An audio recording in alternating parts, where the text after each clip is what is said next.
Hello guys, welcome to our YouTube channel. और आज हम पढ़ने वाले हैं electric dipole in uniform electric field, torque acting on a dipole in uniform electric field.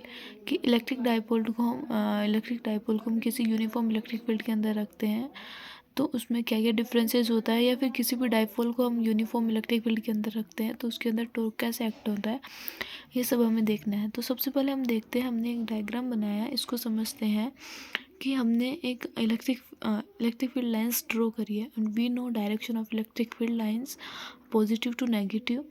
So here positive to negative हमने एक uniform electric field lines ली है या यूनिफॉर्म इलेक्ट्रिक फील्ड ली है। अब इस यूनिफॉर्म इलेक्ट्रिक फील्ड के अंदर हम थीटा एंगल पे हमने हमारा डायपोल रख दिया। डायपोल आपको पता है ना कि same magnitude and opposite charges होते हैं और उनके बीच कुछ डिस्टेंस पे वो क्या होते हैं, सेपरेट रखे होते हैं। सो हमने इस पे थीटा एंगल पे हमने डायपोल रख दिया। अब डायपोल में क्या है, दो चार्जेस है, एक प्लस क्यू चार्ज है, एक माइनस क्यू चार्ज है। तो इन दोनों चार्जेस की वजह से कोई ना कोई तो फोर्स, इलेक्ट्रिक फील्ड के अंदर दो चार्ज रखे हैं तो वहाँ पे कोई ना कोई फोर्स तो लगेगा उनके ऊपर। सो फोर्स किस डायरेक्शन में लगेगा हमें वो देखना है। सो प्लस क्यू चार्ज की वजह से जो फोर्स है वो नेगेटिव साइड में लगेगा, बिकॉज ऑफ प्लस क्यू को नेगेटिव क्या करेगा, अट्रैक्ट करेगा। नेगेटिव साइड क्या करेगी, उसको अट्रैक्ट करेगी। So force plus Q charge की वजह से जो फोर्स है वो नेगेटिव साइड में लगेगी एंड माइनस क्यू चार्ज की वजह से जो फोर्स है वो पॉजिटिव साइड में लगेगी, जिनको हमने रिस्पेक्टिवली F1 एंड F2 नाम दे दिया। अब ये दोनों फोर्सेस लग रहे हैं। अब इन दोनों फोर्सेस की वजह से क्या होगा कि एक फोर्स आगे लग रहा है, एक दूसरा फोर्स पीछे लग रहा है, तो ये डायपोल है वो क्या होगा, घूमेगा। अब जैसे ही डायपोल घूमेगा तो वहाँ क्या होना, कोई ना कोई टॉर्क लगेगा। डायपोल घूमेगा तो क्या होगा, टॉर्क एक्ट करेगा। सो तो टॉर्क को प्रोड्यूस करेंगे और ये डायपोल को, मतलब कि डायपोल को क्या करेगी, घुमा देंगे। सो हमने प्लस Q1 की वजह से चार्ज लिया और माइनस Q की वजह से चार्ज लिया। चार्ज में हमें क्या लेना होता है, ओनली फोर्स में हमें क्या लेना होता है, ओनली मैग्नीट्यूड लेना होता है, बिकॉज हम यहाँ पे ऑलरेडी डायरेक्शन को कंक्लूड कर रहे हैं। सो हमें मैग्नीट्यूड ही लेना है, यहाँ पे हम डायरेक्शन नहीं लेंगे।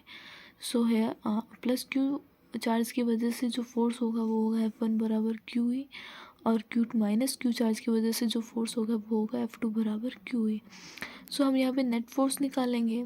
नेट फोर्स हमारा क्या होता है, F1 plus F2। Net force वही क्या होता है, दोनों को ऐड कर लो। बट यहाँ पे क्या है, हमें दोनों फोर्सेस की जो डायरेक्शन है वो क्या होगी, अलग अलग है।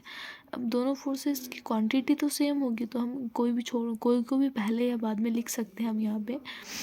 सो F1 माइनस F2, तो यहाँ पे जो नेट फोर्स होगा वो जीरो होगा। एंड इसका सेकंड मेथड ये भी है कि फोर्स ऑफ एक चार्ज की वजह से जो फोर्स, दोनों चार्जेस की वजह से फोर्स हमारे क्या है, सेम है, but equal in opposite direction के अंदर है, इक्वल इन मैग्नीट्यूड, और डायरेक्शन इनकी क्या है, अपोजिट है। तो हम इनको ऐसे लिख सकते हैं, F1 बराबर minus F2 and net charge हमारा क्या होता है, F1 प्लस F2। सो यहाँ पे हम वैल्यू पुट करेंगे और हमारे पास में जो नेट चार्ज होगा वो क्या हो जाएगा, जीरो हो जाएगा। सो जो इलेक्ट्रिक डायपोल को यदि हम, तो यहाँ से हमारे पास में क्या रिजल्ट आया, पहला रिजल्ट तो ये आया कि किसी भी यूनिफॉर्म इलेक्ट्रिक फील्ड के अंदर हम जब डायपोल को रखते हैं तो उनके अंदर उस डायपोल पे यूनिफॉर्म इलेक्ट्रिक फील्ड की वजह से equal in magnitude and opposite in direction में क्या होता है, फोर्सेस लगते हैं, और वो फोर्सेस जो लगते हैं वो क्या करते हैं, डायपोल को घुमा देते हैं। और सेकंड कंक्लूजन क्या आया कि जो नेट फोर्स है वो क्या है, जीरो है। सेकंड कंक्लूजन इस कि नेट फोर्स हमारा क्या है, जीरो है। सो हम यहाँ पे ऐसे कह सकते हैं कि जब भी कोई दो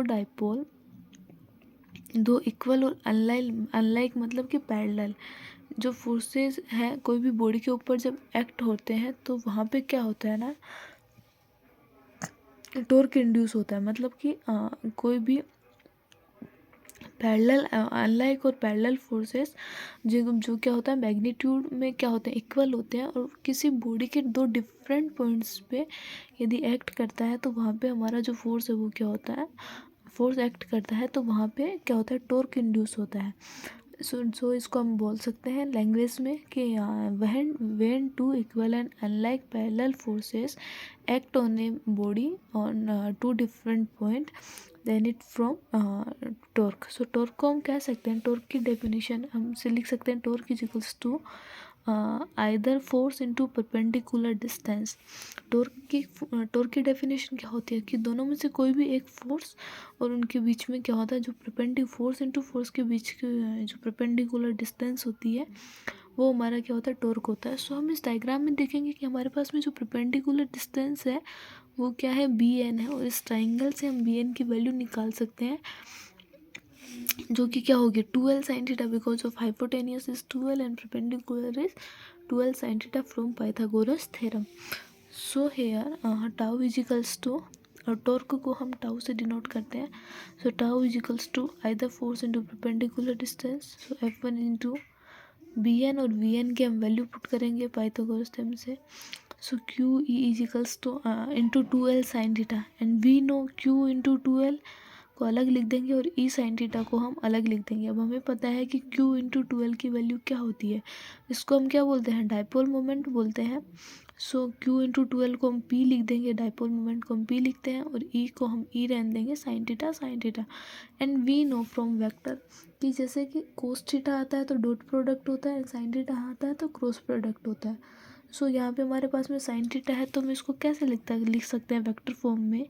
सो tau equals to p cross E vector, p vector cross E vector, ये हमारा क्या हो गया, टॉर्क हो गया। यदि कोई भी डाइपोल या फिर बॉडी, कोई भी डाइपोल या कोई बॉडी को जब हम यूनिफॉर्म इलेक्ट्रिक फील्ड के अंदर रखते हैं तो उस पर हमारा जो टॉर्क है वो टॉर्क लगता है, जिसको हम टाउ से डिनोट करते हैं, tau equals to p E sine theta या फिर पी क्रॉस ई। इसमें हम कुछ स्पेशल केसेस देखते हैं कि जैसे हमारा डाइपोल है वो क्या होगा, पैरेलल रखा होगा किसके, इलेक्ट्रिक फील्ड लाइंस के। यदि इलेक्ट्रिक फील्ड लाइंस के पैरेलल रखा होगा तो क्या होगा, थीटा क्या होगा, जीरो होगा। थीटा जीरो होगा तो साइन थीटा भी हमारा क्या होता है, जीरो होता है।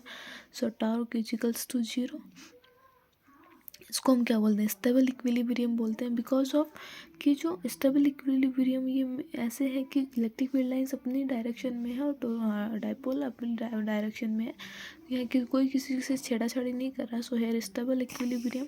सिमिलरली सेकंड है हमारा, if dipole is placed anti parallel to electric field. Anti parallel का मतलब कि इलेक्ट्रिक फील्ड तो अपनी डायरेक्शन में है बट डाइपोल की जो डायरेक्शन है वो चेंज हो जाएगी, तो वो क्या होता है, हमारा एंटी पैरेलल होता है। और when two vectors anti parallel then उनके बीच का जो एंगल होता है वो कितना होता है, 180 डिग्री।